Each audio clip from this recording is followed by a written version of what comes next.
নম্বর থেকে ইনভাইট করবো খাবারের জন্য বললাম। অনেকটা খাবার দিচ্ছিল, যে না সবাই খাচ্ছে, অনেকটা খাবার দিচ্ছিল যেটা আমি আমরা খেতে পারবো না, তাই বললাম যে কম করে ল্যাঙ্গুয়েজে তো প্রবলেম হচ্ছে খুবই।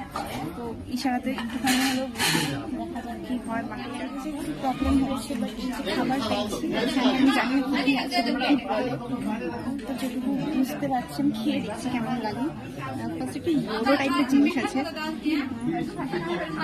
এটা অনেকটা ক্ষীরের মতো খেতে। ঠিক দেন কালিয়া বলছিল টক খেতে, এটা ছোলা মতো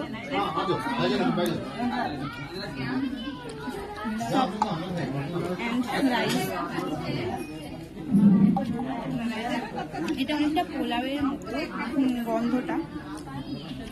খাই এবার আমি জিজ্ঞেস করলাম, বলতো এটা কি চানা, এটা খালিয়া অ্যান্ড এটা হালুয়া অ্যান্ড এটা হচ্ছে বিরিয়ানি রাইস।